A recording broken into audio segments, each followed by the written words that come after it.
Could be something else.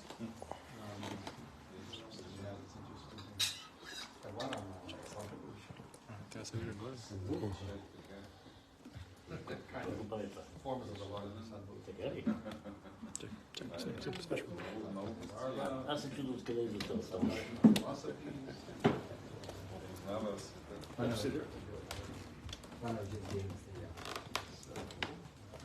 For me, it's still warm up. This is noticing this will be.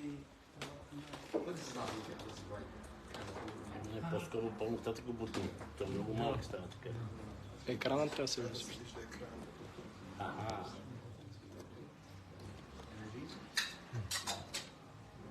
Energy. The universe is energy. Не става. По-добре да се вижда това. А така, е това е.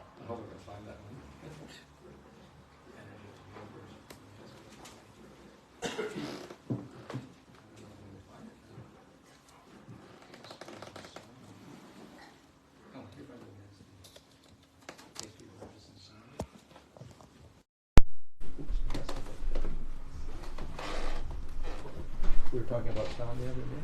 Yeah. Could be continuation. Oh, there's energy.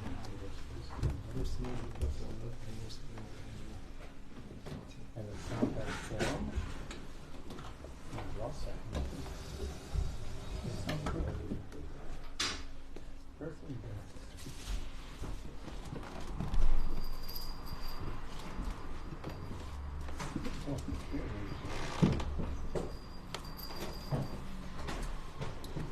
This one's sound. What it says.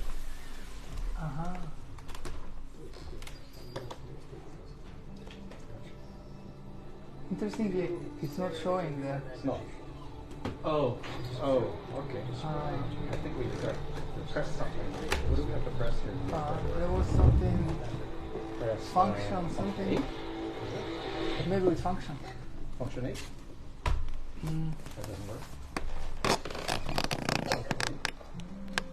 I have no clue. This is the thing. Control it. Oh, 7. Must be 7. Not yet. What's that string? Oh, that's the. It's oh. That's probably 7. Oh, here. Duplicate it. Yes. Okay. So which one is it? That's just the sound one? Yeah. There? Something's happening there. Yeah, it's happening. It's a lot. Sound does form. That was the discussion in the yoga studio, yeah? This guy's got some instrument there, and then he makes the water do things, the fire do things, and Maybe go full screen. how do I do that? This one? This one. Yeah.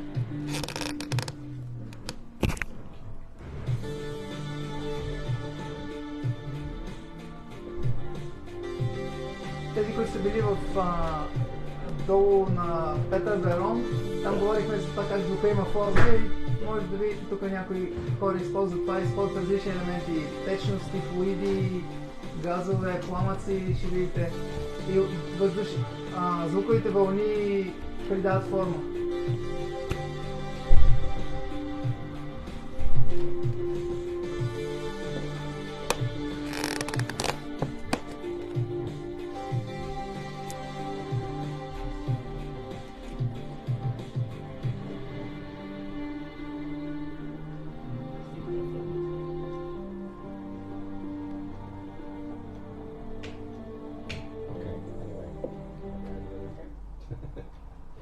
Okay, now I gotta look for that one.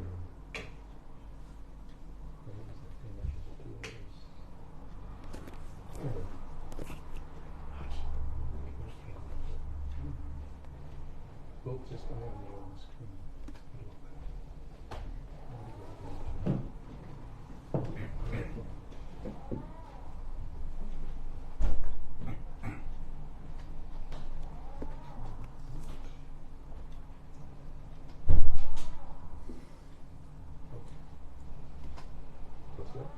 It is.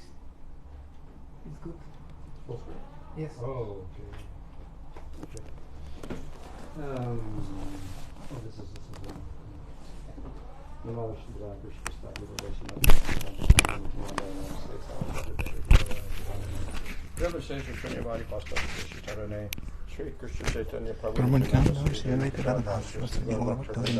Hare Krishna, Krishna Krishna, Hare Hare, Hare Rama, Rama Rama, Hare Hare. So, science tries to analyze the universe. Науката се опитва да анализира Вселената. And the universe is defined as matter. И Вселената бива дефинирана като материя. So in ancient times, of course, they had earth, water, air, fire, things like that, considered gross elements. И разбира се, в миналото те са считали, че компонентите са земя, вода, огън, въздух, етер. But then they started developing science, and they got the theory of atoms and protons and neutrons and things like that. And then we draw little pictures of circles in the middle, and then electrons going around it. И по-късно обаче науката се развива и хората почват вече да говорят за нови понятия, електрони, протони, електрони, почват да правят разни диаграми, как кръг, който обикалят разни неща. And then as they got more into the 19th, 20th century, 21st century, they got, instruments to actually photograph somehow, electronic photography, whatever. They discovered it's all space. There's no real particles, it's all space in the atoms. И всъщност, по-късно, вече 19, 20, 21 век, средствата, научните инструменти напредват все повече и повече. И когато човек всъщност с тяхна помощ погледне вътре в атома, се оказва, че вътре реално няма частици, просто е само празно пространство. And in the science books you probably have little diagrams with little circles. Here's a proton, here's a neutron, here's an electron going around like this. So like little particles. Докато преди това модел е бил, някакви кръгчета. Тук имаме протон, около него обикалят разни електрони в кръг. But then they discovered you can't even call them particles. Но с течение на времето те почнали да осъзнават, че всъщност не могат да бъдат наричани дори частици тези елементи. Те са просто някакви количества енергия.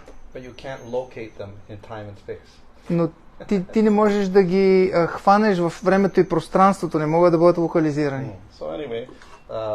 In this way, the whole idea of matter itself became a little bit abstract because they understood it was a bunch of charges and you couldn't even locate the charges in this vast space of things. И постепенно цялата идея за материята започва да става все по-абстрактна, защото отделните частици, някои от тях имат заряд, този заряд изобщо не може да се локализира къде се намира, той е в някакви облаци. And when we come, if it was quantum physics or quantum science, then things don't follow logic.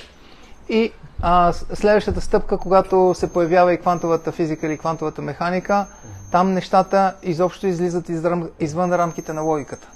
So a photon or an electron, usually we think of it as a particle. Примерно частици като фотона и електрона, в началото хората са ги мислили за частици. But if you test it as a wave, which is completely different from a particle, it acts like a wave.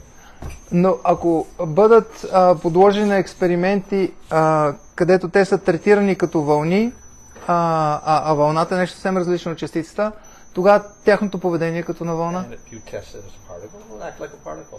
А ако я тестваш като частица, тя се държи като частица. So, according to science, it can't be both. It has to be one or the other, and they're contradictory. They're two different things. И в съответствие с научната логика, не може тия две неща да са едновременни. Трябва да е едното или другото. Yeah? So since that was discovered, and they kept testing it and testing it and testing it, they kept switching back and forth how you test it. Because somehow your consciousness is involved in the nature of the particle. And if you want to test it as a wave, it becomes a wave. And immediately you test it as a particle, it becomes a particle. So it doesn't seem like matter anymore. It seems some very strange, you know, the mystical. И те тествали отново. Разбира се, те променяли формата на самия сетинг на експеримента и изглежда, че съзнанието също по някакъв начин повлиява, защото когато решиш да го тестваш като вълна, то се държи като вълна, когато като частица. Moreover, you can't even locate a particle. It has to be here, it has to be there. You can't give it a location at all. Още повече, че всъщност ти не можеш да определиш местоположението на тази, когато е като частица, то не може да бъде определено. Няма начин това да бъде направено. Moreover, somehow time and space don't seem to exist. So if a particle moves here, it's linked to a particle across the other side of the universe, which will also move a little bit. So somehow, inconceivably, things get linked over time and space, and we don't know how it happens. И също така времето и пространството спират вече да оказват влияние, защото се оказва, че на квантово ниво определена частица, която е обвързана с друга частица на съвсем друго място, по някакъв начин всичко, което причиниш на едната, променя и другата по някакъв чудноват начин. Everything is linked to everything. И всичко е свързано с всичко. Which is very good for astrology. Което е много добре за астрологията. Because the common complaint about astrology, well, look, you're talking about planets and the influence of the planets, but the planet is so far away that what type of energy is going to come from Jupiter, which is millions of miles away? How is that energy going to affect different human beings in different ways, according to how they're born? It sounds very strange, as if the planet were some conscious entity. И, примерно, много хора не вярват в астрологията, защото те казват: Юпитер, къде е Юпитер? Някъде си далеч. Как е възможно в момента на раждането, каква е тая енергия, която идва от някаква далечно място, как може тя да оказва влияние на нас и то такова силно влияние, при положение, че тя е нищожна. But this whole idea of quantum physics is that everything influences everything at enormous distances. Но в квантовата физика ние откриваме всъщност на практика, че всяко едно нещо влияе на всяко друго нещо при всички обстоятелства. And furthermore, matter is no longer matter because it's inevitably linked with consciousness. И материята вече не е материя, защото тя е неразривно свързана с съзнанието. So the existence of our world depends on how we see the world. Така че съществуването на света зависи от това как ние гледаме на него. So this is all very mysterious, and for the last 100 years, science has been trying to figure out how we're going to deal with consciousness, and they haven't figured out how to do it yet. И това изглежда много мистериозно и последните стотина години ученици блъскат главите къде да вместят в цялото това нещо съзнанието. If we look at the Vedic version of matter and universe, of course, it is quite different from modern science. Ако погледнем ведическата версия относно материята и съзнанието, тя се различава доста от съвременната наука. However, if we examine it closely, it kind of agrees with the most recent discoveries in science. Но при по-обстоен анализ тя изглежда, че се припокрива всъщност с най-модерните открития на науката.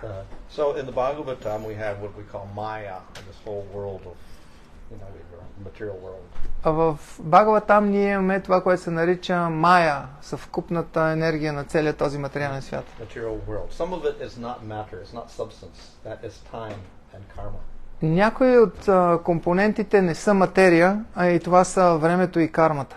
So of course, science does accept time. Разбира се, науката приема времето. But remarkably, even the greatest scientists on earth today cannot define what time is. Но Nobody knows. впечатляващо е, че дори най-великите умове в съвременната наука, те не могат да дефинират, не могат да се обединят върху една дефиниция за времето. То им се изплъзва. So, of course, Vedas accept time, but they also have something called karma, which is very strange because we think that's, very abstract, but this is inbuilt into the material universe by the Supreme Lord. Разбира се, ведите приемат времето, но те приемат и това, което се нарича карма, което е много странно, защото кармата е нещо много финно и то обвързва всички неща в материалния свят. So the ability of actions, the results of action to follow you, birth after birth, the jiva, that is built into nature itself. И този ефект от действията на дживата, резултатите от действията и да я следват във всичките и прераждания с нея, да са като залепени за нея, това е вградено в структурата на Вселената. But it's also linked to consciousness because it's attached to the jiva, it's not to matter itself. Но е свързано и с този феномен и с съзнанието, защото е свързано с дживата, с съзнанието, а не с материята. Now, the Vedas also talk about the substance, matter. Ведите говорят също така и за субстанцията, за материята. But the concept is very subtle. Но концепцията е много финна. Of course, we know there are subtle elements like Mahatattva, Prakriti, Ahankara, mind, senses, sense objects. All these are subtle. You can't see them. Има тези финни обекти, ние знаем, те са изброени Пракрити, Махататва, Ханкара, ума, сетивата. Те всъщност са финни и ние не можем директно да ги наблюдаваме. And then we have what we call the gross matter, ether, air, fire, water, earth. И имаме и грубата материя, която е етер, въздух, огън, вода и земя. But even these you cannot detect. Но даже тези са недоловими. Only when they combine in certain ways they become earth, water, fire that we can perceive. Само когато те се свържат по определен начин, те стават осезаеми като под формата на земята, водата и така нататък, които нашите сетива могат да регистрират. In other words, all these elements defined in Bhagavatam and other Vedic literatures are invisible. You can't detect them. С други думи, всички тези елементи, които са дефинирани в Бхагаватам и така нататък, те са невидими. Човек дори не може по никакъв начин да ги усети. So all we perceive is when these gross elements combine in a certain way, we can see that part of the universe. Само когато това, което ние можем да видим, е единствено когато тези елементи се свържат по определен начин и формират грубата Вселена, това е единствената структура, която за нас е осезаема. We see there's the senses, the gyanendriyas and karmendriyas, your senses, and then we have your hands and your feet. Even those are subtle. So what we have as hands and feet are not the hands and feet they're talked about in the Bhagavatam. Those are subtle things that go with your subtle body when you leave your body. И дори кармендрия, примерно тези сетива, както примерно ръцете и краката, не се има предвид тези груби израстъци, се има предвид финни елементи на финното тяло. Of course, more important is that the Vedic literature also introduce Atma, or the Jivas, and the Supreme Lord behind everything. Още по-интересно, всъщност, разбира се, най-важното е, че ведическата литература въвежда Атма и зад, в дъното на всичко, като основа на всичко, върховния Бог. Interesting enough, there are some very serious scientists, maybe not acceptable by everybody, but there are some scientists who will also say, yes, ultimately we have to conclude there's a conscious entity behind the whole universe. И интересно е, че има някои изключително влиятелни съвременни учени, които споделят мнението, че зад в дъното на Вселената, зад всичко седи някакъв свръхразум, има съзнание. So at the top we have Krishna, then we have expansion. We get Mahavishnu, who's an expansion.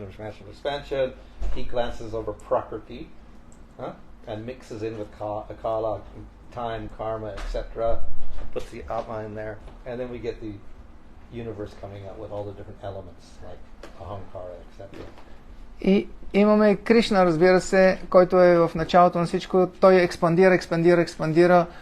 В една от неговите експанзии е Махавишну, който също експандира и почва да се проявяват времето, Махататва, всички тези компоненти и най-накрая, всъщност, след много такива проявления, виждаме някаква Вселена.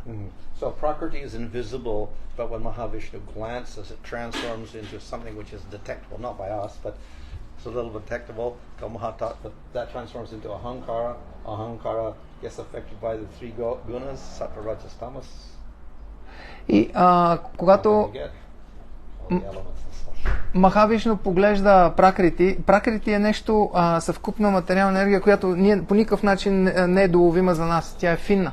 Но когато погледне, тя може да придобие форма, която става осезнаема, създава се фалшивото его, което също се разделя и тези трансформации формират Вселената. So in this way we get the Devatas and Sattva, the Gyanendriyas, the Karma Indriyas, etc., the Tanmatras and the elements coming out. И формират се полубоговете, Девата, Сетивата, Гянендрия, Танматра и елементите. So these are not detectable by modern science.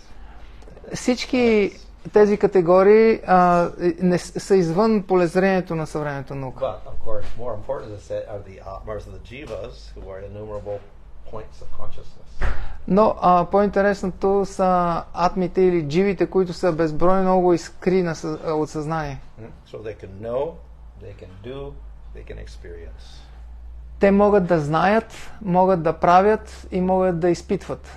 And they have a sense of I see, I perceive, I experience, I do. И имат чувството за индивидуална самоличност. Аз правя, аз знам, аз преживявам. And then we have, of course, supreme conscious entity, supreme Lord. И разбира се, имаме и върховното съзнание, върховния Бог. So he also acts, he does things, he knows things, he experiences things, but he's the supreme entity. И разбира се, той също прави неща, изпитва неща, знае неща, познава неща, но той, разбира се, е върховното същество. Okay, so we got the supreme spirit, the supreme Lord, we got the jivas who are under him, also conscious entities, then we got the subtle matter, then we get the gross matter. И ние имаме върховния Бог, върховното съзнание, имаме отделните живи същества, които също са духовни, имаме финната материя и имаме грубата материя. So the Bhagavatam explains all of this simply so that we can understand that there's a precise organization behind all of this. И Бхагаватам обяснява много добре всички тези неща, от което ние можем да разберем, че има много прецизна организация зад всички тези неща. Ultimately, everything is under the Supreme Lord. И в крайна сметка всичко се контролира от Върховния Бог. So this is repeatedly mentioned in the Upanishads. И това се повтаря отново и отново в Упанишадите. Of course, in Bhagavad Gita also, nothing superior to me, O conqueror, what everything is in me as pearls are strung on a thread. Разбира се, в Бхагавад Гита също така се казва, че нищо не е по-висше от мен, о завоеватели на богатство, и всички неща лежат на мен и те са, всъщност, аз ги поддържам както конеца поддържа перлите нанизани на него. So over and over, Krishna keeps repeating how he's in control of everything. И отново Кришна обяснява и набляга как всичко е контролирано от него. I'm the taste of water and the light of the sun and moon. I'm Pranav in the Vedas, sound and ether and sexual efforts in men. Той казва, аз съм вкуса на водата, аз съм светлината на слънцето и луната, аз съм пранава в ведите, звука в етера и аз съм успешните усилия на хората. Whatever object in past, present, or future displays majesty, beauty, or strength, know it is risen from just a fragment of my power. Всеки един обект в миналото, настоящето или в бъдещето, всеки обект, който проявява някакво могъщество или величие, или красота, или сила, знае, че всичко това е продукт единствено на някаква малка прашинка, частица от моето могъщество и великолепие. Of course, science also accepts there is some order in the universe, therefore we get laws. Разбира се, науката също приема, че има някакъв порядък в Вселената и затова има природни закони. So physicists develop certain laws and certain, formulas because the universe acts in some sort of regular ways. И физиците, примерно, те установяват различни закони по простата причина, че природата работи по точно фиксирани и определени начини. Но те не могат да обяснят защо тези закони са валидни и защо материята се държи по този начин.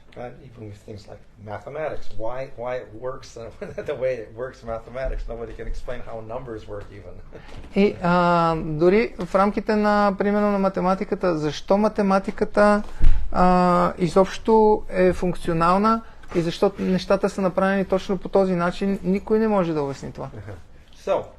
Scientists set some little order in terms of, laws of nature, but they don't accept that larger order. И учените признават порядъка в Вселената от гледна точка на регистрираните от тях природни закони, но те не признават по-висшия порядък в Вселената. But Bhagavad Gita and other literatures, they keep emphasizing the fact that the human beings are living entities. But there's other living entities, there's the material world, there's resources, all the elements, etc. And there's a Supreme Lord, so you can't act independently. Но Бхагавад Гита и другите ведически произведения наблягат отново и отново, че ние имаме Върховния Бог, имаме различни ресурси, имаме материята, имаме различни форми на живот, сред които сме ние, човешките същества. И в цялата тази ситуация ние няма как да действаме независимо. So just as we have laws of material nature, the law of gravity or the law of conservation of energy, so we also have natural laws for the human being. И по същия начин, по който материята е подвластна, например, закона за гравитацията, закона за запазване на енергията и така нататък, по същия начин живите същества, човешките същества, специално ние сме подвластни на специфични закони, които се отнасят специално за хората.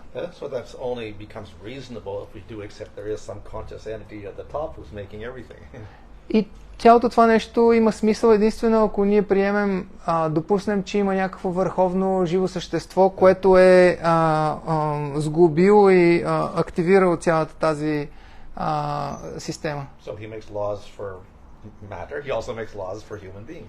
И той е установил определени правила за материята, той е установил определени правила и за човешките същества.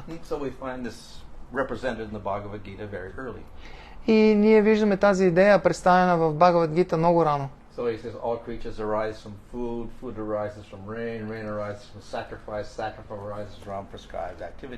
И там се казва, че всички живи същества, те се раждат от храната, храната се поражда от дъжда, дъжда се поражда от жертвоприношенията, жертвоприношенията се пораждат от изпълнението на предписаните задължения. So prescribed activities means karma yoga, basically. It comes from the Vedas. Vedas come from the Lord.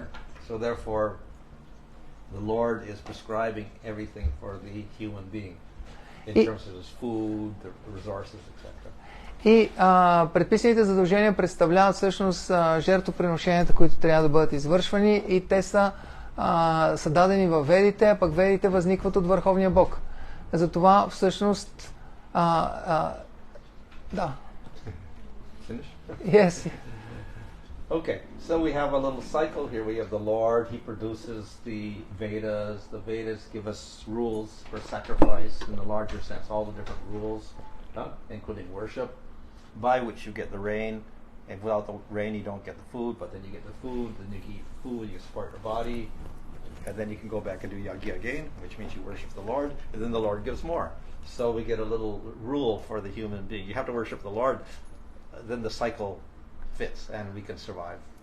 И от ведическа гледна точка Бога дава ведите, във ведите се предписват различни жертвоприношения. Ако те биват извършвани правилно и редовно, вали дъжд. Когато има дъжд, има храна.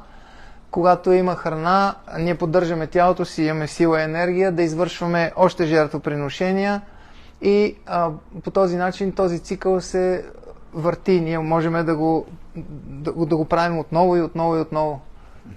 In other words, a human being can survive on the earth if he follows the scriptural directions. С други думи, човешките същества могат да оцелеят на земята, когато те изпълняват препоръчените за тях задължения. So in Bhagavad Gita, Krishna calls this a chakra, it's a wheel, it's a cycle. И в Бхагавад Гита Кришна нарича това чакра или колело или цикъл. And we are part of the cycle if we follow the rules. И ние сме част от цикъла, ако спазваме правилата. And then we get maintenance. И тогава ние биваме поддържани. We don't follow the rules, not part of the cycle, we don't get any maintenance, we destroy ourselves. И ако ние не изпълняваме, не спазваме правилата, тогава ние не сме част от цикъла и тогава ние не биваме поддържани и тогава разрушаваме себе си. This is also represented in the Isopanishad, Shruti mantras. Това също е обяснено в Шри Шупанишад, който е се състои от Шрути мантри. Everything in the world, everything beyond the world is under the Lord. Всичко, което съществува, everything which is you can see, everything you can't see, whatever exists is under the Lord. Всичко, което човек може да види или всичко, което човек пък не може да види, всичко е под контрол на Върховния Бог. So you can only enjoy or take things from material nature which the Lord gives you and allows you. И човек може да взима и да използва неща от материалната енергия, само тези, които Бога позволява. And as Krishna says in Bhagavad Gita, you become a thief if you take more. И ако ли не, както Кришна казва в Бхагавад Гита, човек става крадец. And the thief gets punished. А крадецът бива наказван. So, the idea of some sort of laws of control so that we don't take more than we need are like inherent in the Vedas and all the different rules. И закони, които регулират това какво и колко може да вземем, така че да не вземем повече, отколкото ни е достатъчно ни е необходимо, те са дадени в ведите. It doesn't matter so much for the animals and the plants because they just take what they need. За растенията и за животните всички тези неща нямат голямо значение, защото те така или иначе взимат толкова, колкото им е необходимо. But the human being is a little bit different. Но човешкото същество е малко по-различно. We like to take more than we need. Ние обичаме да взимаме повече, отколкото ни е необходимо. So as Bhagavad Gita says, we have lust, anger and greed. These are like the enemies. But if we don't have rules, these go out of control, then we just take everything and we fight and we exploit the earth and then we destroy ourselves. И както се казва в Бхагавад Гита, похота, гнева и алчността са наши врагове и ако не спазваме правила и предписания, тогава нещата излизат, те стават прекомерно силни, нещата излизат извън контрол и ние разрушаваме всичко. So the rules of karma yoga are basically rules to control your senses, to keep that lust, anger, and greed under control, so that we don't upset the whole earth and the other living entities. И в карма йога правилата и предписанията са всъщност за да държат в граници тези поход, гняв и алчност, защото в противен случай те ще излязат извън контрол. And what will happen? We will destroy. Interfere with other living entities. Ние ще причиним страдание и ще разрушаваме и другите живи същества и земята сред тях. So this is, of course, in the modern world is quite publicized, the environmental problem and environmental problems caused by the human beings. И разбира се, в нашето съвремие тези неща са актуални и се дискутират как дейностите на човешките същества разрушават екологичната средата, в която се намираме. And it all results because people are greedy. И всичко това е причинено от това, че хората са алчни. Yeah, for instance, like I think the Amazon forest is like one of the hugest things in the world, and it gives so much oxygen out of that. But every year they're just chopping down the whole thing. And why don't they stop? Because people want to make money, so they can't stop it, and they just keep chopping down the forest.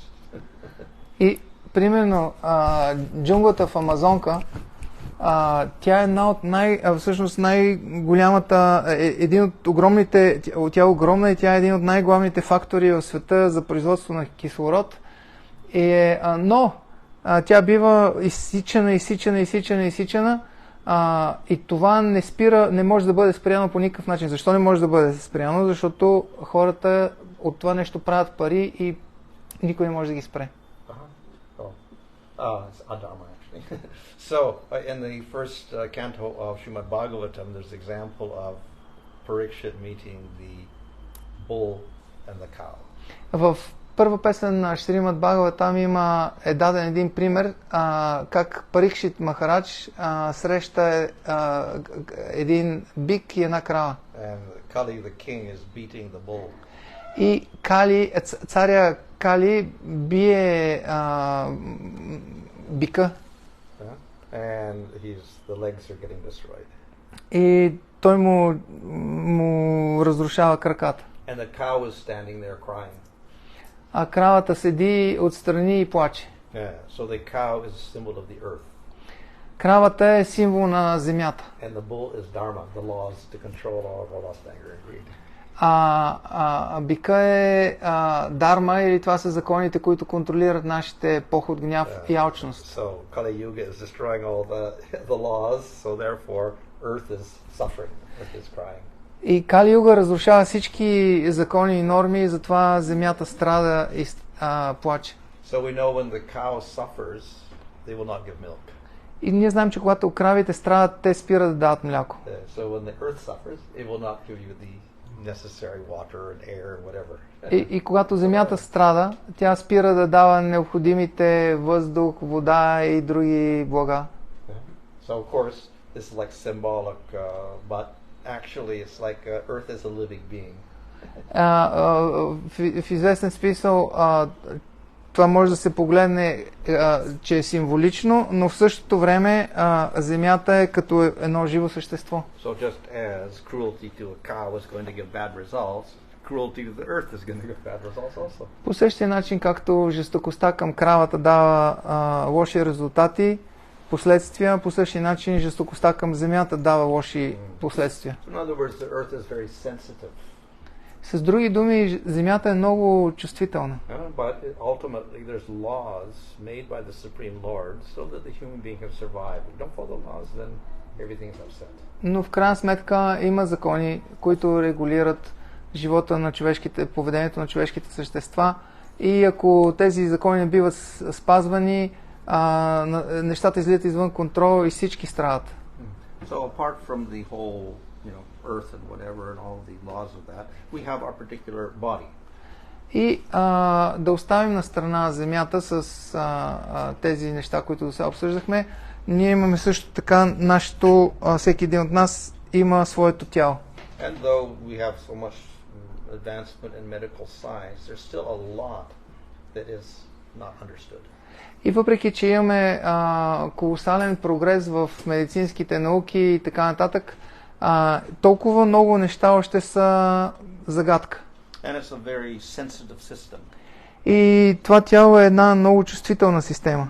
We can think of the body actually as an electrical system. Един начин, по който може да гледаме на това тяло като електрическа система. And when everything is running properly, you're in good health. И когато всичко работи правилно, ние се радваме на добро здраве. And when something gets disturbed, then your health goes off. А когато има някакъв проблем, тогава здравето се влошава. So that system can be upset by many different things. И тази система може да бъде разбалансирана от много различни фактори. Just as your electricity can be upset by so many things.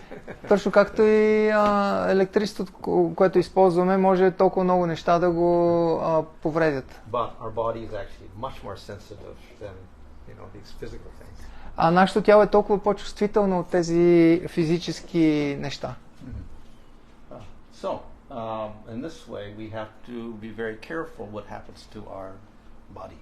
И по този начин ние трябва да бъдем изключително внимателни какво се случва с нашето тяло. The body is a type of, little electrical generator. Of course, small quantities, but very, very sensitive. Тялото е като it's like one generator, like тялото като един електрически генератор с много части в него. Yeah. So very, very sensitive on all levels. И всички компоненти са много финни, чувствителни на всички нива. And of course, we know that the nerves and the impulses in the nerve are going, they're transferring positive and negative, charges in order to communicate with your brain. И ние имаме тази сложна нервна система от нерви, които провеждат електрически импулси до мозъка. And cells, how do they interact with each other? How do the nerves interact with the muscles, and how do the organs interact with the blood, etc. So all because the charge is going back and forth. И как работят клетките в тялото, мускулите, всички тези електрически заряди, които пътуват напред-назад из тялото, за да може да работи тялото. So some doctors have understood that the disease is going to be caused because you don't have enough voltage. It's not flowing properly. И някои доктори установяват, че всъщност болестите са също така се изразяват в това, че не достига достатъчно, е нарушено протичането на тока в тялото. So in normal cases, if you're healthy, then your body is generating enough of that current so you can stay healthy. И няма достатъчно ток, няма достатъчно волтаж. Ако си здрав, тогава всъщност тялото като генератор произвежда достатъчно и захранва всички системи, за да функционират правилно. And it has enough energy to generate new cells because old cells keep dying. И когато човек е здрав, има достатъчно енергия, електричество, за да се захранва производството на нови клетки, защото много стари клетки умират. Now, this system can be disturbed by many things, but I'll just take a modern example. Разбира се, тази система може да бъде смутена или разбалансирана от много неща, но аз ще дам един съвременен пример. Of course, the Earth has its own fields of magnetism and electricity, whatever. Those are the natural ones. Разбира се, Земята има своето магнитно поле и това е естествено. So the human being in the modern world, we have, electrical generators and these electrical towers and so many things like that. So this is the problem because it's artificial and it does influence our body.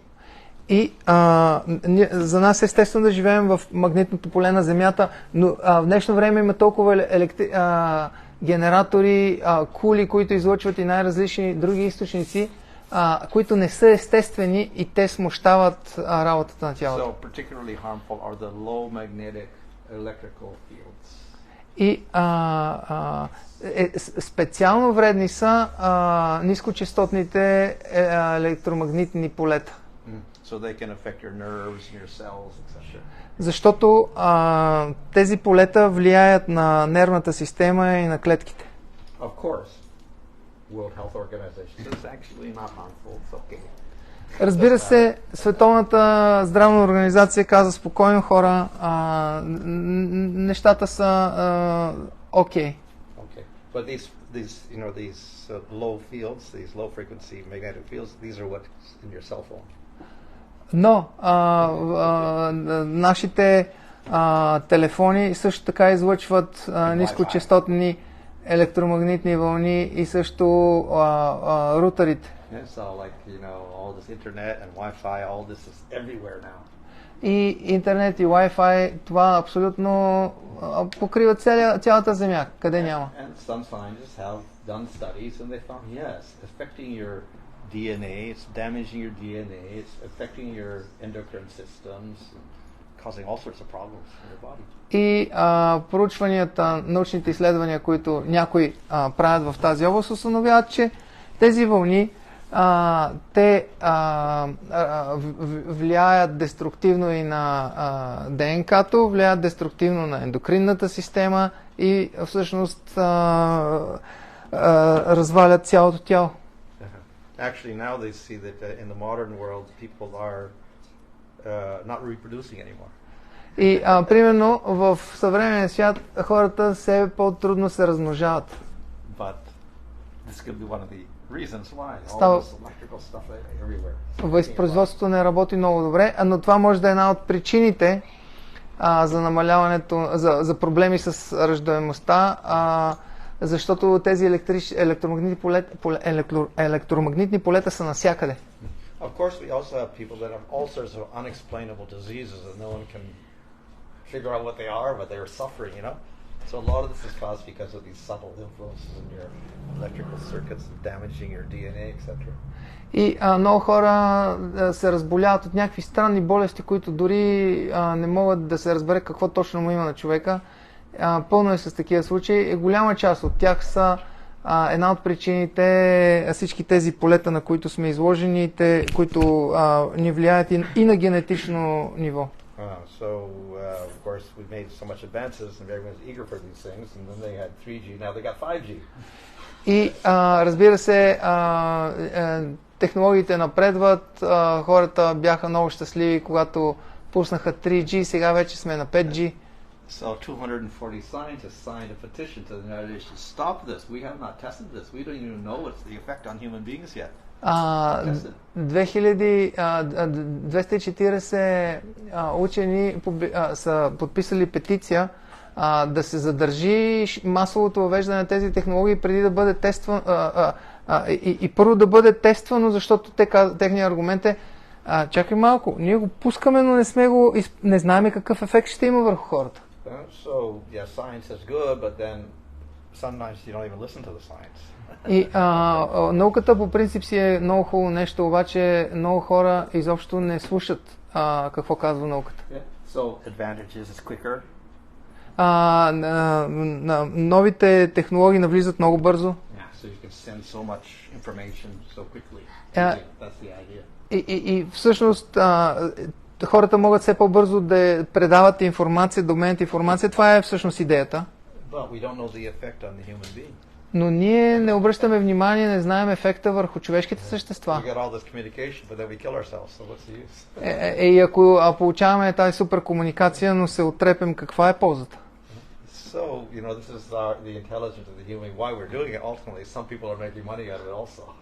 И затова в крайна сметка имаме човешка интелигентност да се запитаме защо го правиме и повечето всъщност хората го правят за да печелят пари. Okay. So, Scientific American did a little bit of study. Scientific American, това списание, те са направили някакво проучване. So, conclusion was short-term exposure to 5G can have adverse physiological effects on your nervous system, immune system, and cardiovascular system. И първото видимо заключение е било, че дори краткотрайно излагане на 5G може да предизвика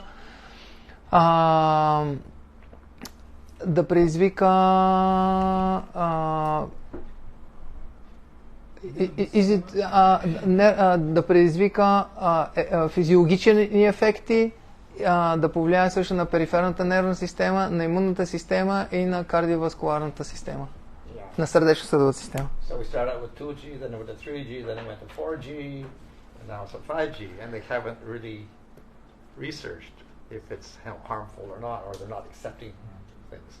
И започвайки от 2G, 3G, 4G, сега сме на 5G в момента, ние апгрейдваме, но на нито един етап никой не прави сериозни проучвания за ефектите и влиянието, дали това е окей.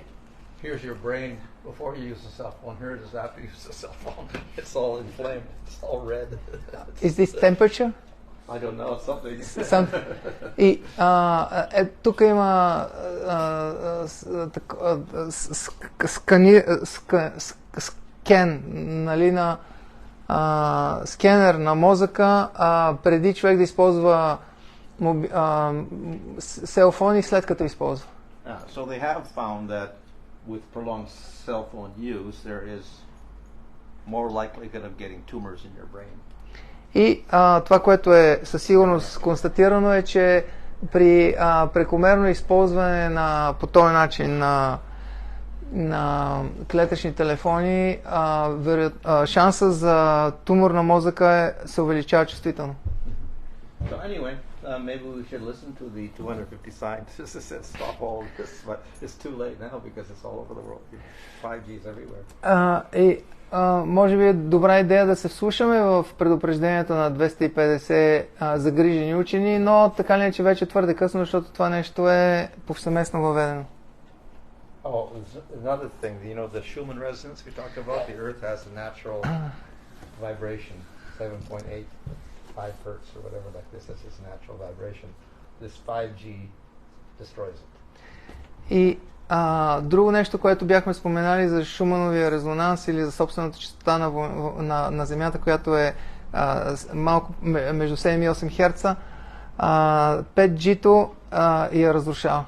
So we don't know the effect not on human beings but other creatures like insects and birds or whatever. They're going to get all messed up. И ние въобще не обръщаме внимание на ефектите върху другите живи същества, като примерно насекоми и птици. И много от тях също биват объркани. So, in other words, we're introducing 5G, but nobody really knows how bad it is. There is obviously something wrong with it, but they don't know how bad it is. But they're willing to take the risk. И очевидно ние широко въвеждаме примерно тази 5G технология. Очевидно, че има някакви рискове, очевидно, че има някакви странични ефекти, но ние всъщност изобщо не знаеме колко голям е риска и колко са големи тези ефекти. Of course, in this case, they're taking the whole population of all the civilized countries to do that, to test. В този случай всъщност всички развити страни, цялото население бива подложено на тест. So, of course, we could say, well, that seems a little ridiculous because, you know, scientists are very intelligent. Разбира се, ние можем да кажем, това е малко нелепо, защото учените са много интелигентни. But we have examples in the past of science actually doing completely wrong things. Но ние веднага може да се върнем към уроците на историята и да погледнем как науката е направила много големи грешки. This is just one example here. This American, the university sponsored an experiment. Това е само един пример. Един университет спонсорира експеримент. So they wanted to see the effect of syphilis on the population over periods of time, next generation. Те са искали да видят всъщност ефекта на сифилиса, когато той се предава поколение след поколение. So of course, 32 to 72, that's like 40 years. How many generations? 3 generations they wanted to study.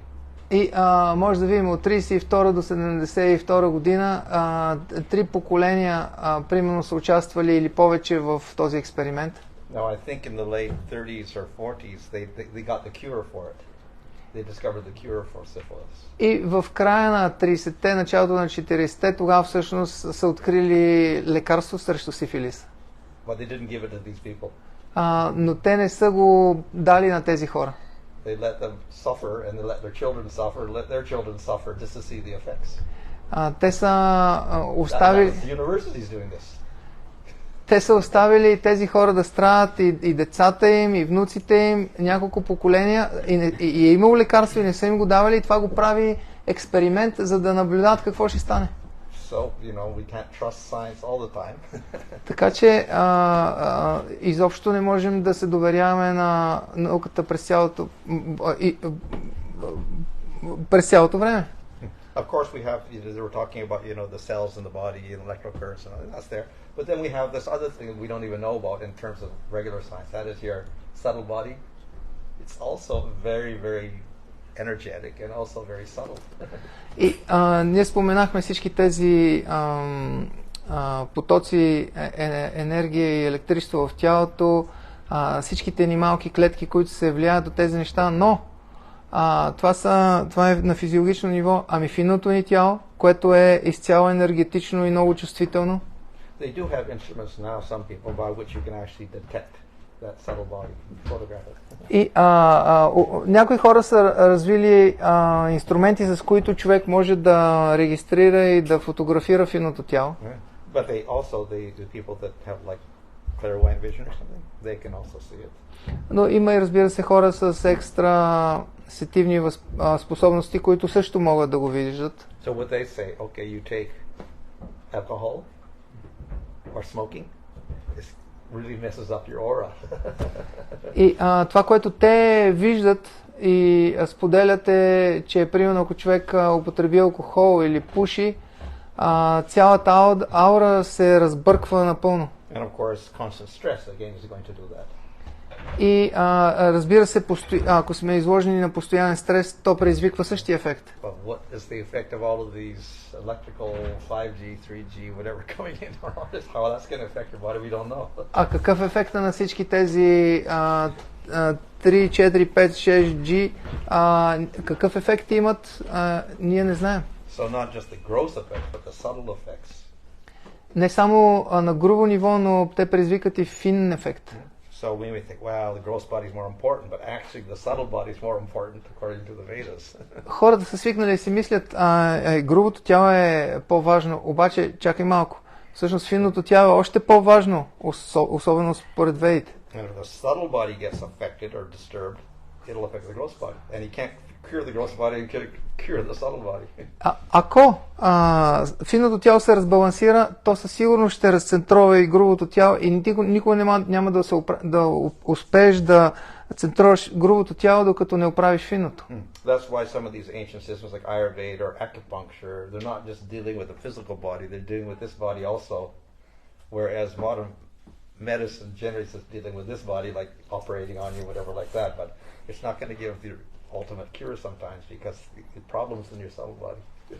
И затова, примерно, древни науки, като аюрведа и акупунктурата, те третират не само грубото тяло, но и финното тяло, защото по този начин могат да премахнат проблема, докато съвременната наука се занимава само с грубото тяло, игнорира финното тяло и много пъти по този начин проблема не може да бъде решен. So the subtle body is also very complex. Just as this body is very complex and science hasn't really figured out how it's even working. The subtle body is also very complex. There's many different layers to it, just like the body has different layers, koshas. И както в грубото тяло е изключително сложно, има вътре органи, много сложно устройство, по същия начин финното тяло е много сложно устроено и то има много компоненти, точно както грубото, и то има своите коши. And it's got the chakras. Има своите чакри вътре. Yeah. So this subtle body is also very sensitive.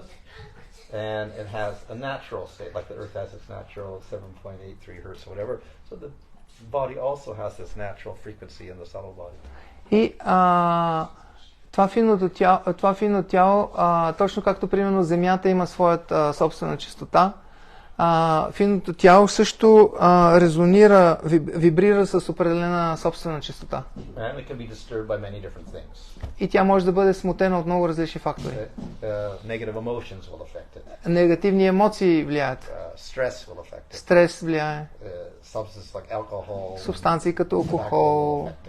Drugs will affect it. Цигари, наркотици, всичко това влияе. That's the good one, that's the bad one. When we get all the negative things in there, it all turns all black. Това е от ляво е нормалното, а от дясното е разбалансираното с лошите ефекти. And this can also affect other people.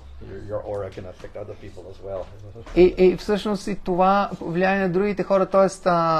нашата аура влияе на аурата на останалите хора. Аурите си влияят. Sometimes we feel very uncomfortable near another person. That's because their aura is attacking our aura. И някой път ние сме изключително смутени от присъствието на друг човек, това е защото тяхната аура атакува нашата аура. Yeah. So in other words, the human being with his subtle body is quite a complex organism and he's affected by so many things, including other human beings. С други думи, човешкото същество е една много сложна система, която се влияе от много фактори, включително и от другите човешки същества. So we do have to take care of our subtle body as well as our gross body. И ние трябва да се грижим за финното си тяло, както се грижим за грубото. How do we do that? Как това да стане? So one method is meditation. Един метод е медитацията. So by good meditation, you can correct the imbalance in your chakras and things like that, and your aura, all this stuff, you know, the contamination in your aura. С добра медитация човек може да балансира чакрите си, енергиите си, всички тези нарушения в своята аура. So we see these chakras are different colors here. Ето, тук са изобразени чакрите с различни цветове. From red all the way up to violet. От червена до виолетова. So these also represent different frequencies. Те също представят тези цветове различни чистоти. And at the bottom we got the bad things, you know, like anger and guilt and fear and grief and desire, anger and pride and these things. And as you go up, it gets a little better and refined until we get, you know, compassion and reasoning and peace and joy, and then finally we get enlightenment at the top. So it's like based on frequencies. И най-низшите състояния, като примерно срам, вина, апатия, скръб и така нататък, те са с много ниска чистота, по-нагоре чистотата нараства, разум, любов, радост и така нататък ние виждаме. Накрая чистотата е много висока и цвета е виолетов. We see in yoga, for instance, Kundalini yoga, they raise their prana through the chakras until they get to the top. So in other words, they're going from the impure to the pure stages. They're raising their consciousness from the survival stage at the bottom all the way through these other stages till they get to enlightenment. И примерно в аштанга йога те издигат праната през чакрите към все по-висока чакра и чистотата на горните чакри е по-голяма и по този начин съзнанието се пречиства постепенно, освобождава се от замърсяванията и човек се издига в по-висши нива. So of course each of these levels have their natural vibration. Разбира се, всяко от тези нива има своя собствена естествена вибрация. But the tendency is that people get stuck in the lower parts or the lower frequencies. Но тенденцията е, че хората биват, образно казано, те се заклещват и остават, блокират на ниските нива, на ниските чистоти. So everything's in the lower chakras. Your consciousness is in your lower chakras and nothing in the higher parts. So you're really imbalanced. И ако съзнанието ти е наистина в ниските чакри, ако то е заето с нисши вибрации, тогава наистина имаме на лице един дисбаланс. So the idea is to get your energy, your electricity flowing so that everything is operating at its proper level. И идеята е, че човек трябва да раздвижи и да балансира всички енергии, така че човек да може да работи на по-високо ниво. So we can say this is actually what the yogis are trying to do. И Raise their kundalini up. може да се каже, че йогите това се опитват да направят, като издигат кундалини.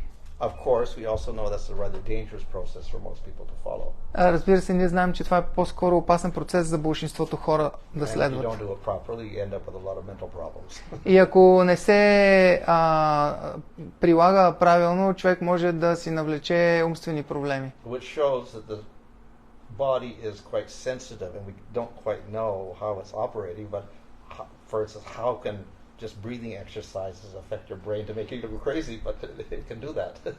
И което означава, че ние до голяма степен не разбираме как работи финното човешко тяло и човек би могъл, примерно, даже чрез оперирането на дишането, човек би могъл да си причини, дори, примерно, може да поудее. In China, they have like yoga. They call it qigong. В Китай има система подобна на йога, наречена Чигун. So it's quite popular with people. Тя е доста широко разпространена. But they also have a special hospital for those people. Но те имат и специални болници за тия, които практикуват. Because they do something wrong and they all end up crazy, so they have to stick them in the special hospital. Защото ако те объркат нещо, психиатрът и имат специална болница, където ги лекуват. So they're not doing anything really, violent or anything. They're just doing some exercise and controlling their breath, but the effect on the body and the nerves and then your subtle body is such that it can do negative things also. И те не правят никакви странни неща, някакви да се наранят, да извършват насилие. Не, те просто дишат. Обаче, ако не го направят по правилен начин, това оказва влияние на финното тяло, разбалансира го и тогава могат да си навлекат такива проблеми. So therefore, it's always advised if you're going to do like yoga, etc., you have to have a real teacher if you're going to get into that advanced yoga. И затова винаги хората биват съветвани, ако човек иска да се занимава с йога или с нещо на по-високо ниво, винаги трябва да отиде при истински учител, за да може да напредне. Of course, now what are we to do in the modern world? Everybody's suffering, everybody's disturbed, etc., but we can't do yoga, we can't do qigong because we go crazy or whatever. There's no teachers for that. What do we do? И разбира се, в днешно време ние имаме толкова много проблеми, хората искат нещо да практикуват, обаче йога не може, цигун не може, защото не може да намерим наистина компетентни учители и какво да правим? So, I read this in one book. It was not non-devotional book, but they said, very risky to do all this yoga. There's a safe method. И четох една книга, тя не е бхакти книга, но там те изследват този въпрос. Те казват, много е рисковано, но има един начин човек да го практикува безопасно. So you concentrate on the heart and express love. Фокус върху сърцето, концентрация върху сърцето и изразяване на любов. So this is actually what bhakti is doing. Това е което бхакти прави. Because you can't have love or bhakti without having a supreme lord. Защото ти няма как да имаш любов или бхакти без да присъства върховния Бог. So in other words, by doing bhakti you can't affect the physical and the subtle body, etc. С други думи, практикувайки бхакти, човек може да балансира своята система и да засили своята система. But the whole human body actually is meant for something else, that is to realize the spiritual level. Но цялата система на бхакти е предназначена за нещо различно и тя е насочена към духовното ниво. So on the lower level of karma yoga and dharma varnashram, okay, we can get our cycle working, doing our yoga, getting our food and surviving nicely in the world and keeping our aura kind of okay. That's karma yoga. И на по-ниското ниво, извършвайки варнашрама, участвайки във варнашрама, извършвайки карма йога, да, ние може да завъртиме цикъла и всъщност да поддържаме своето тяло като на това грубо ниво. Това прави карма йога, но ведите казват може, но има и по-високо ниво. Духовното. Имаме гяна, която е много трудна, а имаме йога, която може пък да е много опасна. И затова Кришна ни дава и един лесен процес, който е бхакти.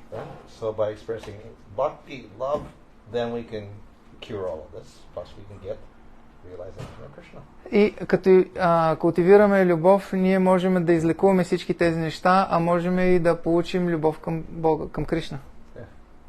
So we saw in quantum physics that the perceiver was quite important.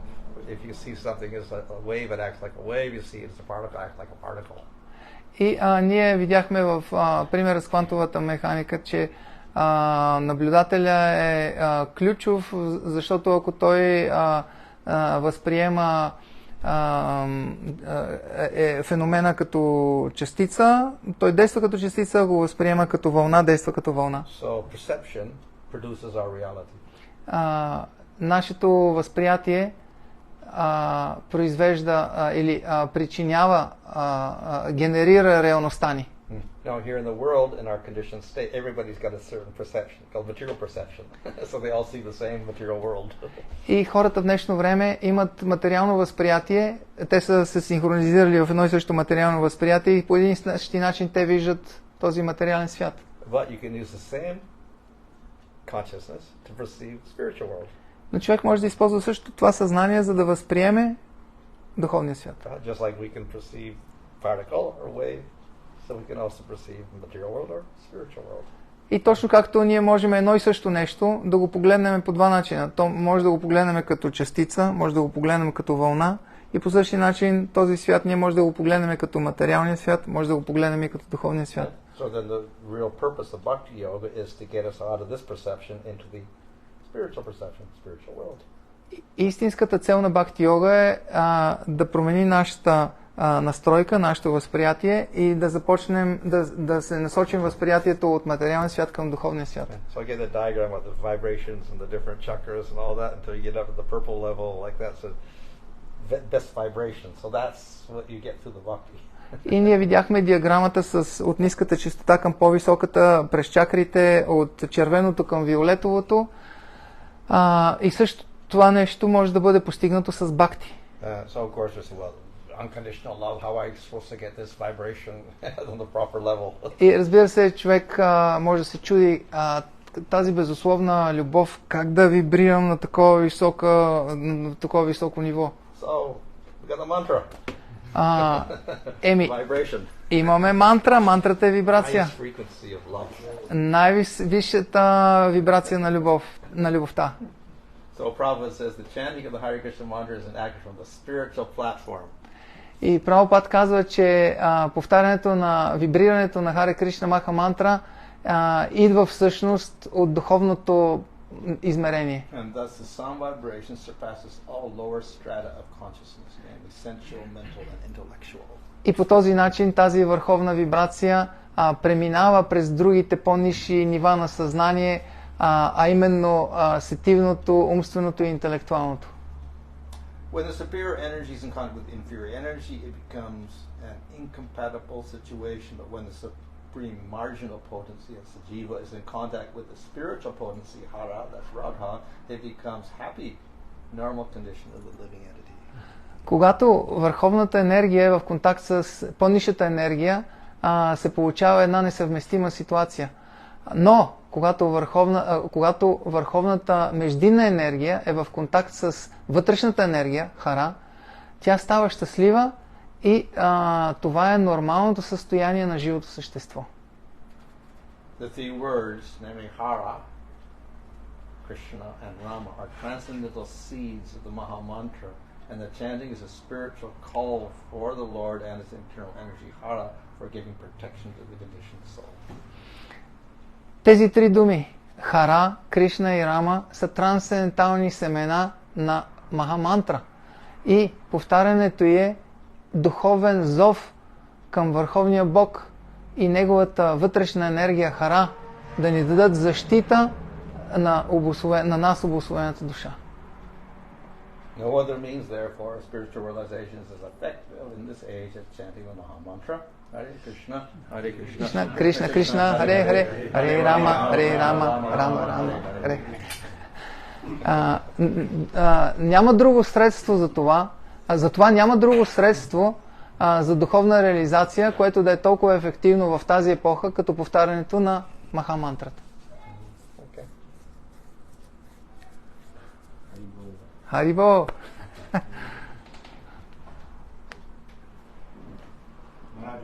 Why in Japan they banned the microwave oven? They just banned all over the country. Probably the scientists had more influence on the government. They figured out how bad it was because it destroyed all the nutrition and everything. Instead of being a convenience, it's actually very unhealthy. Destroys the cells. Въпросът е защо в Япония в крайна сметка забраниха изобщо има пълна забрана за използването на микровълнови фурни. Махарадж каза, вероятно защото там учените се радват на по-силно влияние и са проучили ефектите, въпреки че уж я използваме за удобство, всъщност тя разрушава и влошава качествата на храната и предизвиква големи проблеми. In the 60s or 70s, 70s, they had a new discovery called Teflon. I don't know if you know Teflon. Yeah, you put it in your frying pan and then nothing sticks to it. 70-те години на миналия век са открили едно много удобно покритие,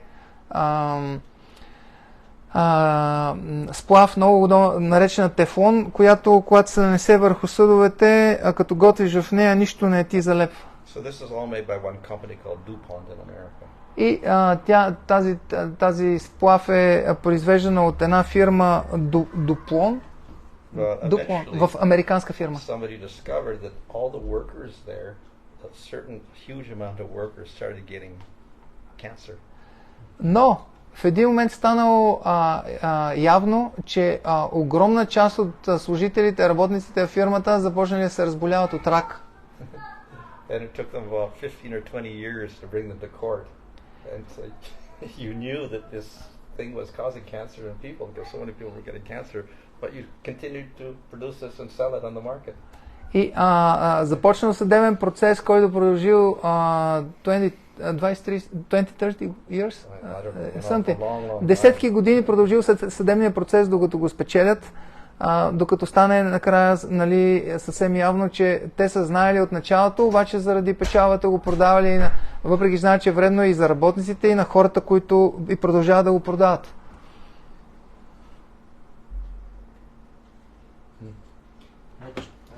One of the pictures was written divine body and then spiritual body.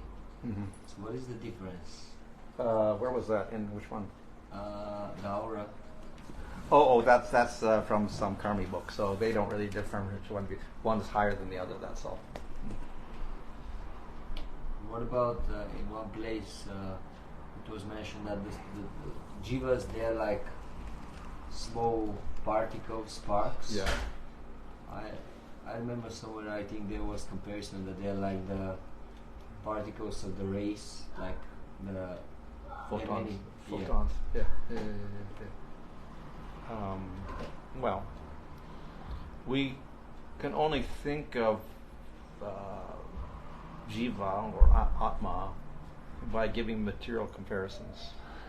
Ние можем да мислим за душата, само ако я сравняваме с различни материални неща. So then we say it's a particle, like a particle of light or something like that. И ние използваме някакви материални сравнения. Ами тя е като някаква частица, примерно като фотоните в светлината. But that's also a little bit of a material conception because measurement is material.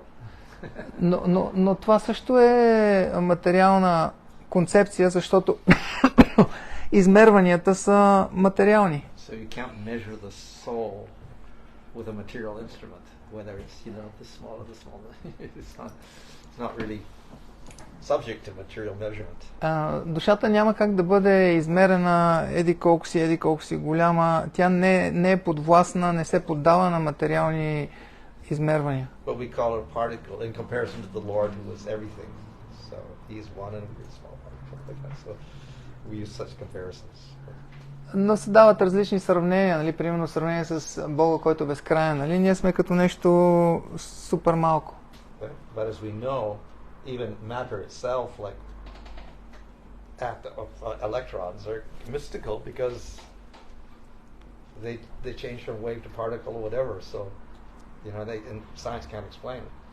So the Atma also is kind of mystical, so we can't really confine it to our definitions of time and space. И дори от материалната наука ние виждаме едно такова просто нещо като електрона, той се оказва много мистичен. Частица, вълна, той се оказва неразгадаем. Душата абсолютно неразгадаема и тя не може да бъде, тя си е мистична и не може да бъде, нали, може да даваме сравнения, но не можем да я разгадаем. this book you're referring to. Do you remember the name? Which book is that? This from the not devotional one, but about meditation, about the heart. Oh, that was a long time ago. I forgot the name of the book. Yeah. I can look it up. Maybe I'll find it on the internet or something. Because there is a famous scientist now, Joe Dispenza or something like this. Oh, Dispenza. Oh, yeah, that's more modern. Oh, yeah. Well, he has heart coherence meditation. But of course, that's common in yoga. Also, now they talk about unconditional love as the highest sentiment, etc. So it's very common now. But this is quite a while ago. Someone said that. Hare Krishna, Maharaj. Thanks for your presentation. So you have mentioned that about the detrimental effects of Wi-Fi, 5G, distortions which they create in human brain. Yeah. Even though not the primary purpose of this, but can the process of Bhakti Yoga like diminish the detrimental effects of? Okay. For instance, if you have like deities at your home, this kind of counteract your radiation. Well, as I said the other day, Kirtan, it repaired your telomeres 43%. Yeah. Just by doing Kirtan for how much? Every 10 minutes a day? 12 minutes. 2 months or something like that. Then their telomeres, which is your chromosomes, got affected and they got improved. Which would improve your resistance to disease, your immune system, and all this got improved because the cells got healthier. It can help. Да, може да помогне. Дадохме онзи пример. Примерно един от многото примери с как Киртан само дори 12 минути на ден за 2 месеца може да повиши, да увеличи теломерите с 43%. И нали, те са в хромозомите, това ти е клетъчното здраве. И, да, може. Joe Dispenza, he says, you get into the meditative state, which is beyond time and space, so you're like in the quantum world. Then you can fix your whole body. And it may happen instantaneously. All your cells suddenly go zoop. By the power of consciousness, your cells can get reorganized. Epigenetics or how they call it? Like that, yeah.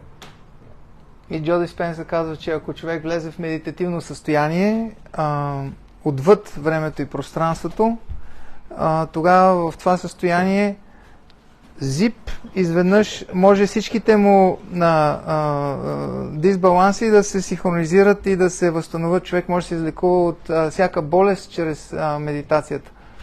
И нали, някой го нарича това епигенетика и така нататък. He has these, what do you call them, workshops or whatever. Maybe a few thousand people come to it. And then they do a lot of meditation every day, like that. And then people have these weirdest diseases, so complicated. Immune system's finished, this is finished, that is finished. But then some of them, not all of them, but some of them, suddenly they finish. They're cured suddenly. Той прави големи... организира семинари или подобни събития с сеанси с по 2-3 хиляди, с много хора и идват хора с най-различни странни болести, много изкривени болести. Разбира се, не всички, но някои от тях след тези сеанси се оправят напълно. So the relation of the consciousness of the body is very subtle, but that's not really recognized in traditional medicine, in the modern world, but it's actually very, very powerful. Връзката между съзнанието и материята и тялото е изключително силна. В днешно, в съвременната стандартната медицина не се обръща на това достатъчно внимание, но влиянието е огромно.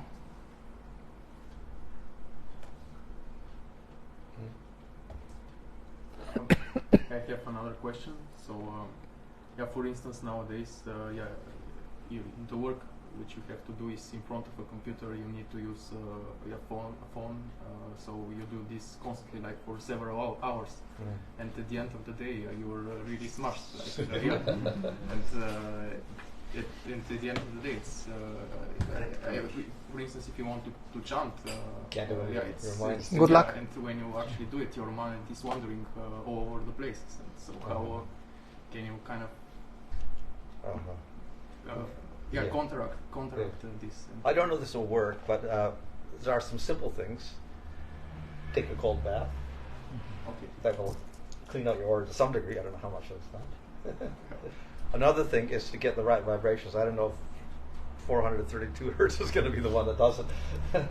But if you can get certain vibrations, so like a kirtan or something like that, they can also reactivate your aura and get it in the right condition at least, and that will affect your brain, so that can probably get you in a steadier state. И в днешно време човек като седи, като работи на компютър часове наред и се облъчва и накрая като стане напълно разстроен и нали, тръгваш да мантруваш, успех, нали, трудна работа. Как може това да се... какво може да се направи по въпроса? И едно решение, което е доста добро, работи в много сценарии, е студения душ, който отмива много от тези влияния и стяга, балансира системата. Това е едното.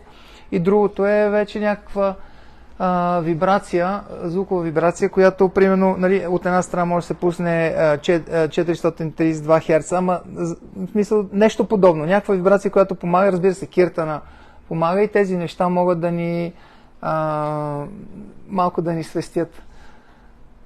Или много, или напълно.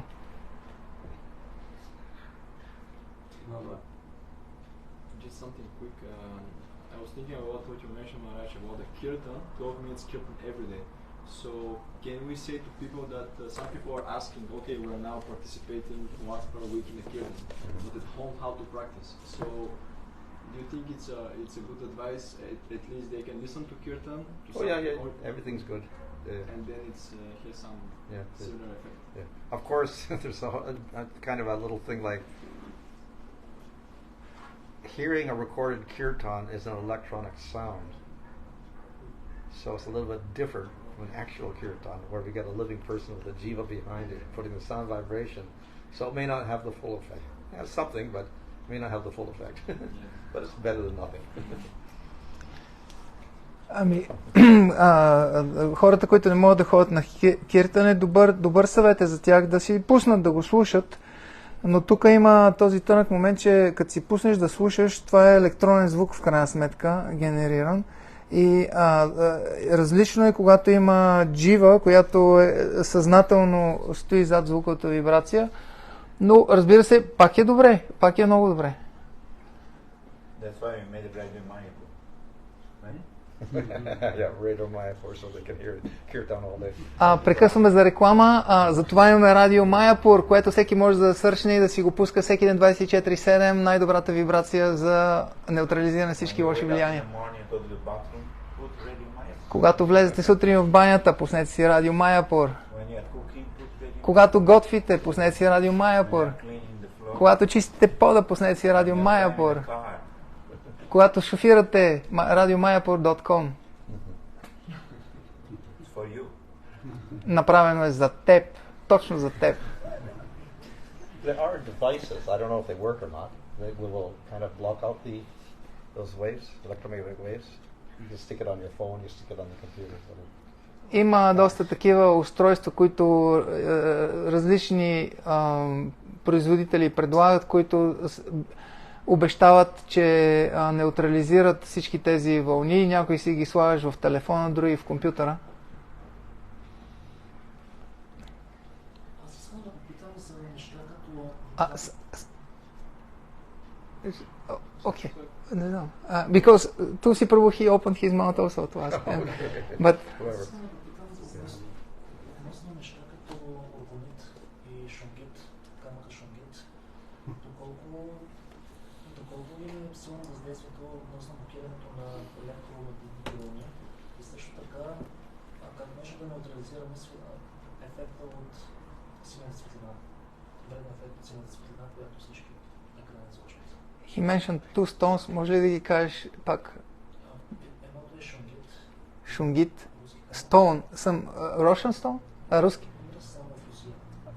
In Russia they have some mineral, sungit. Shungit. Oh, shungite. Shungite. Okay, yeah. It's a dark black stone. Orgonit. And the other one is orgonit. So he wants to know more about properties of this. Oh, I see. And additionally, he asks how to counter the blue light. The blue light. The blue light is this. Anyway, yeah. The light has components. The high frequency, the blue from the screens. Yeah. Every computer has this setting to cut it off evening time. Oh, okay. How to counteract all that? Yes. First about the stones. Oh, well, stones I don't know. I know these are there. People are using them. I think they will probably absorb negative energies. Махарадж не знае, но вероятно могат да попият някаква кофти енергия. Yeah. Like I gave the thing with the aura, and all the aura with all the junk in it like that. Показах аурите. Clean out your aura, you know, take all the stuff out. Изкривената аура, това може да я поизправи. Crystals in general also do that. Разбира се, кристалите и другите скъпоценни камъни, те също им могат да оправят. As for the blue light, I don't know. I guess we'll have to substitute some other light, compensate for that by going into some other light. Ако си се облъчил с синята, вероятно трябва да компенсираш с някаква друг вид светлина. I know in some countries they banned in schools fluorescent lights, I think. I think Sweden, tube lights, you know, because the light is not the right light. They're intermittent like this. And it's the wrong color also. It's the wrong color. В някои страни, в някои учреждения и специално в училищата, вероятно може би в Швеция да е, но безинерционни луминесцентни лампи заради мигането и заради грешният цвят на светлината на някои места те са забранени. Вероятно в Швеция.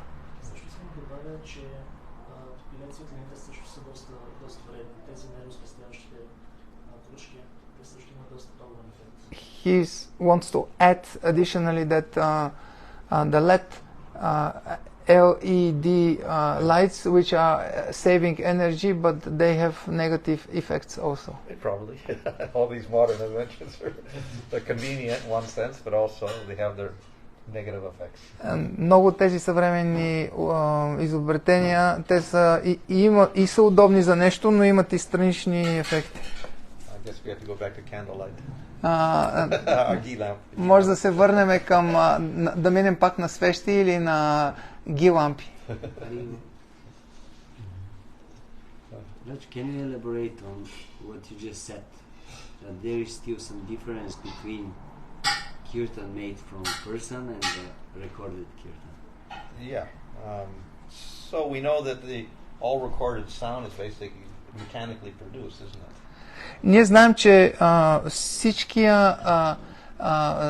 всичките записи, които имаме музикални, те са механично предизвикани.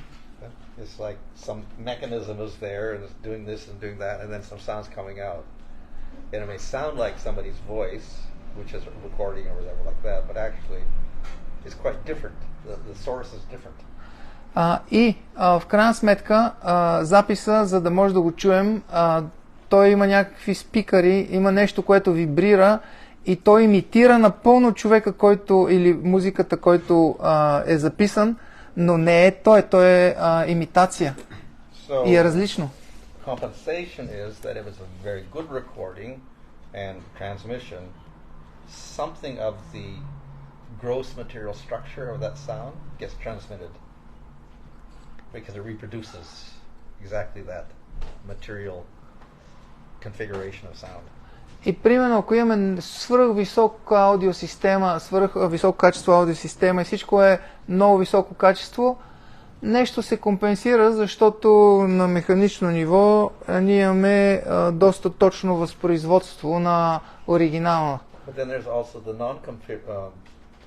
non-material component of sound when the person speaks, which may not get conveyed at the same time. Но има и един нематериален компонент към звука, когато човек говори и това не може да бъде по този механичен начин възпроизведен. And if it's spiritual sound, then it even less. Just like a person who's a non-devotee speaks something, it's one effect. If a devotee speaks, it's different. The effect is different. И ако става въпрос за духовни теми, тогава проблемът е още по-голям. И ако един материалист говори, се опитва нещо да говори, ефектът е съвсем различен. So I guess a spiritual person speaks, it gets recorded and you hear it, has some effect, but it's still not going to be the full effect of the person speaking to you directly. И когато човек слуша духовни записи, ще има някакъв ефект, но няма да е същия ефект, както когато човек ти говори директно. An example of that Духовен is, човек. we recorded so many Prabhupada conversations. Един пример, Прабхупада, толкова сме записали негови разговори с хора. So people directly heard Prabhupada, then it was recorded. Имало е хора, които са присъствали директно, са служили Прабхупад и също е било и записано. So because he's directly present, they understood it in a certain way. И тези, които са присъстващите, те са го разбрали по един начин. So now we hear it through a third-hand recording or something coming out, and we will understand it, but it may not be the same understanding we're getting. И ние сега слушаме записи, нещо записано, успяли сме се да чуеме, обаче като слушаме това, може да не разберем същото нещо, същия смисъл. So we can argue, Prabhupada meant this, Prabhupada meant that, we don't know. И ние може да си спорим, Прабхупад иска това или каза това, но не знаем. But the person who originally heard it, maybe he understood quite well what it meant, but we puzzle over it. Хората, които са присъствали там и те са, на тях е казано, те може да са го разбрали много добре, но ние сега не знаем.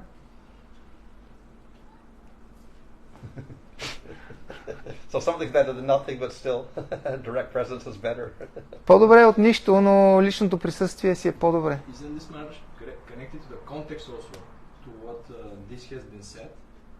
Yeah, context is important, but then the very way you say it sometimes, and the particular emphasis, and even your body language. So many other things are there that you don't pick up just by hearing it also, and then you can misinterpret it also.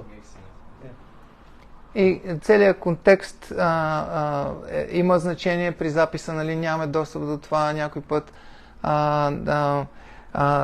Интонацията, акцентите, целият език на тялото, всички тези невидими компоненти, които те при записа не достигат до нас.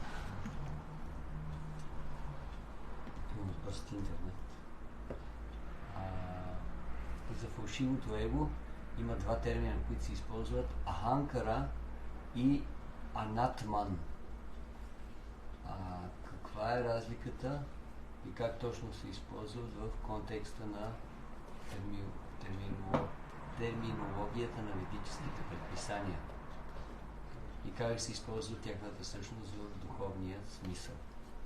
There are two different terms we find in the Vedas regarding the false ego, ahankara and vimatman. Which atman? Anatman. Anatman. Yeah. You hear that? I don't hear that. This is the first time I don't. Anatma. This is new for me personally. Anatma. Which means anatma would mean material, I suppose. He has also some kind of Buddhist background or something. Oh, maybe. I don't know if he's... Okay, so it's not from our... Yeah. It's not our tradition, probably. Yeah. So... But ahankara definitely is also not atma at all. It's a material element, actually. Yeah. Very subtle material element. But otherwise he asks about ahankara and материален елемент и много фин материален елемент. And he's asking about these terms, what is the meaning and how the meaning should be used in the understanding the prescribed... What is the meaning in the Vedic literature? Yeah. If there is different. Well, for ahankara, obviously it means... Well, ahankara in its pure sense can just mean the sense of I. Ahankara. I. I-ness. В духовен смисъл аханкара означава себето. т.е. това, което съм аз. So sometimes, but rarely, we'll speak of the spirit soul having ahankara, but it's not that ahankara, it's not the false ahankara, it's the sense of I am the servant of Krishna. That's also ahankara. В редки случаи не е толкова популярно, но някой път аханкара се използва в смисъл, че душата има, чиста душа има аханкара и това означава, че нейното чувство за идентичност аз по отношение на служенето и на Кришна. But as a common matter, ahankara is we call the false ego. I think I am so and so. I identify with the material body. That's the ahankara. Но в обичайния случай аханкара означава фалшивото его, материалното аханкара и означава това живото същество да си мисли, че аз съм материалното тяло. И това е аханкара. So it's our false sense of I, false identity. И то е фалшивото усещане за кой съм аз. Аз съм това усещане. So we think it is I, but it isn't. Ние си мислим, че това съм аз, но не съм това. So therefore it's the false ego. И затова е наричано фалшиво его. But we also have our real ego. Но същевременно ние имаме истинско его. Because we never give up our sense of I as an Atma. Never get. We never give up the sense of I. Защото ние никога не се разделяме с усещането за аз като Атма. But we identify ourselves as the eternal servant of Krishna. So that's the real I. Но когато се отъждествяваме себе си като вечен слуга на Кришна, това е истинското аз.